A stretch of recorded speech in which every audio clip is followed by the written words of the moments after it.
Bentar. Assalamualaikum warahmatullahi wabarakatuh. Terima kasih atas kesempatan yang diberikan kepada kami kelompok ke-6. Di sini kami akan mempresentasikan materi mengenai dasar ilmu dan tinjauan filosofi substansi manajemen pendidikan yang diampu oleh Ibu Dr. Mustiningsih MPD. Sebelumnya saya akan memperkenalkan anggota kelompok kami, yakni yang pertama saya sendiri, Nana Apriliana Jawal, yang kedua Nur Faktia Wardawasila, yang ketiga Nur Khairunin Tias, yang keempat Nuryani. Pokok pembahasan yang pertama yaitu tinjauan umum dan substansi manajemen pendidikan. Yang kedua, manajemen sarana dan prasarana. Yang ketiga, manajemen hubungan sekolah dan masyarakat. Yang keempat, manajemen pembiayaan. Dan yang terakhir, yang kelima, manajemen budaya dan lingkungan sekolah. 1. Tinjauan umum dan substansi manajemen pendidikan.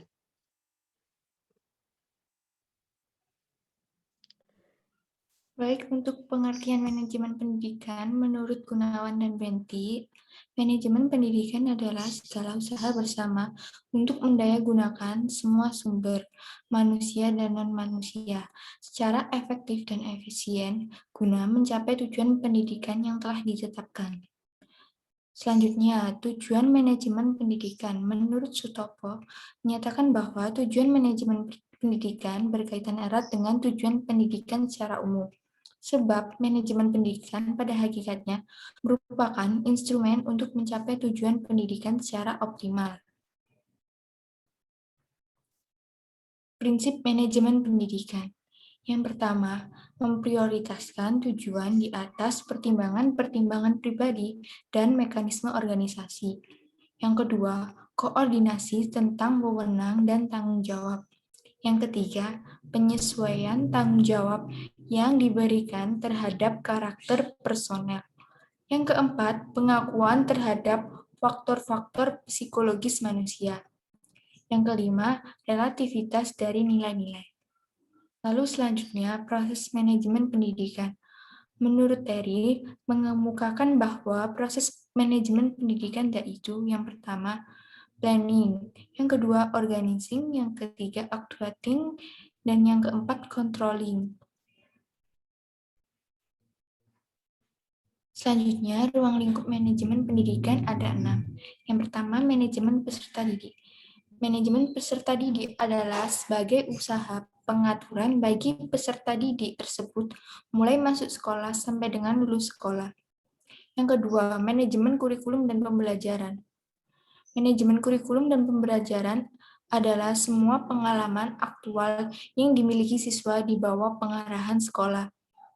Lalu, yang ketiga, manajemen sumber daya manusia. Manajemen sumber daya manusia adalah bentuk pengakuan pentingnya anggota organisasi sebagai sumber daya yang dapat mendukung tercapainya tujuan organisasi, pelaksanaan fungsi, dan kegiatan organisasi untuk menjamin bahwa mereka dipergunakan secara efektif dan adil demi kepentingan organisasi, individu, dan masyarakat. Yang keempat, manajemen sarana dan prasarana. Manajemen prasarana dan sarana adalah proses kerjasama pendayagunaan semua sarana dan prasarana pendidikan secara efektif dan efisien. Yang kelima, manajemen keuangan atau manajemen pembiayaan adalah proses melakukan kegiatan mengatur keuangan dengan menggerakkan sumber daya yang ada untuk mencapai tujuan secara efektif dan efisien. Yang terakhir, manajemen hubungan sekolah dan masyarakat.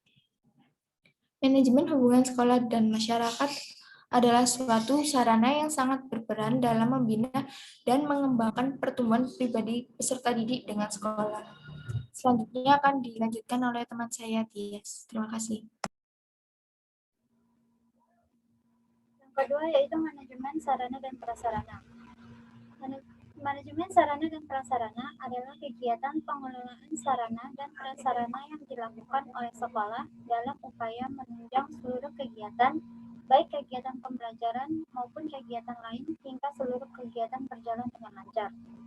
Tujuan manajemen sarana dan prasarana yaitu memberikan pelayanan secara profesional di bidang sarana dan prasarana pendidikan dalam rangka terselenggaranya proses pendidikan secara efektif dan efisien. Proses sarana dan prasarana yang pertama itu perencanaan.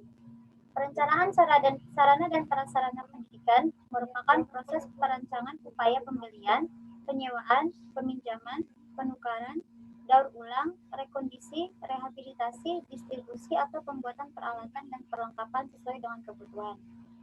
Yang kedua yaitu pengadaan.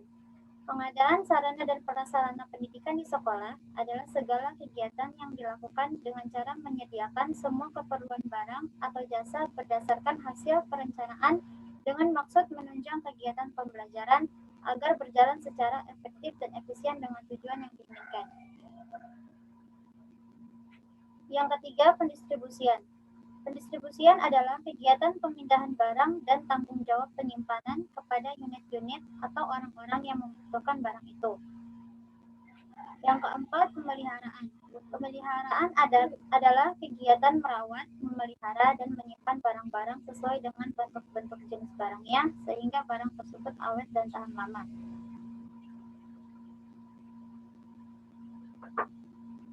Yang kelima yaitu perawatan. Perawatan adalah kegiatan merawat barang, sarana, dan prasarana sekolah. Yang keenam adalah inventarisasi. Inventarisasi adalah pencatatan dan penyusunan barang daftar yang menjadi milik sekolah secara sistematis, tertib, teratur, dan sesuai dengan ketentuan dan pedoman yang berlaku. Yang ketujuh yaitu penghapusan. Penghapusan merupakan aktivitas untuk meniadakan barang-barang inventaris lembaga dengan mengikuti tata kaidah, perundang-undangan, dan peraturan yang berlaku. Manajemen hubungan sekolah dan masyarakat. Manajemen hubungan sekolah dan masyarakat yaitu suatu proses komunikasi antara sekolah dan masyarakat dengan tujuan meningkatkan pengertian anggota masyarakat tentang kebutuhan pendidikan serta mendorong minat dan kerjasama para anggota masyarakat dalam rangka memperbaiki. Tujuan manajemen hubungan sekolah dan masyarakat yang pertama, mengenalkan pentingnya sekolah bagi masyarakat. Dua, mendapatkan dukungan dan bantuan baik moral maupun finansial yang diperlukan bagi pengembangan sekolah. Yang ketiga, memberikan informasi kepada masyarakat tentang isi dan program pelaksanaan sekolah. Fungsi manajemen hubungan sekolah dan masyarakat. Yang pertama, menunjang aktivitas utama manajemen dalam mencapai tujuan bersama. Yang kedua, membina hubungan yang harmonis antara sekolah dengan masyarakat yang merupakan halayak sasaran. Yang ketiga, menciptakan komunikasi dua arah timbal balik dan mengatur informasi, publikasi, serta pesan dari sekolah kepada masyarakat dan begitupun sebaliknya, demi tercapainya citra positif bagi kedua belah pihak.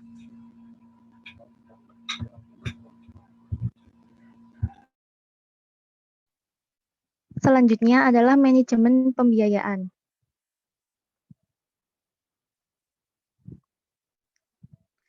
Pengertian merupakan bagian dari kegiatan pembiayaan pendidikan yang secara keseluruhan menuntut kemampuan sekolah untuk merencanakan, melaksanakan, dan mengevaluasi serta mempertanggungjawabkannya secara efektif dan transparan.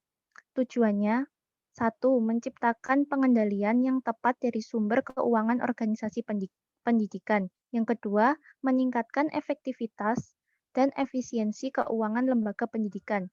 Yang ketiga, mengelola dana pendidikan secara selektif supaya dana pendidikan dapat didistribusikan tepat sasaran. Prinsipnya ada 3. Yang pertama, transparansi. Transparansi merupakan prinsip yang harus dipegang teguh oleh pengelola keuangan lembaga. Transparansi dalam pengelolaan keuangan pendidikan meliputi keterbukaan dalam sumber dana pendidikan dan jumlahnya. Yang kedua, akuntabilitas. Akuntabilitas berarti pertanggungjawaban dalam manajemen keuangan. Akuntabilitas bermakna penggunaan keuangan pendidikan dapat dipertanggungjawabkan sesuai dengan perencanaan yang telah dibuat bersama. Yang ketiga adalah efektivitas. Efektivitas merupakan pencapaian tujuan yang sesuai dengan perencanaan yang telah ditetapkan. Yang kelima adalah manajemen budaya dan lingkungan sekolah. Manfaat. Manfaat manajemen budaya dan lingkungan sekolah yang pertama meningkatkan kepuasan kerja. Yang kedua, pergaulan lebih akrab, disiplin meningkat. Yang ketiga, meningkatkan keinginan untuk selalu ingin berbuat aktif. Prinsip-prinsip yang pertama, berfokus pada visi misi dan tujuan sekolah. Yang kedua, penciptaan komunikasi formal dan informal. Yang ketiga, memiliki strategi yang jelas. Yang keempat, inovatif dan bersedia mengambil risiko. Karakteristik adalah yang pertama, basic assumption, values, norma, artifacts.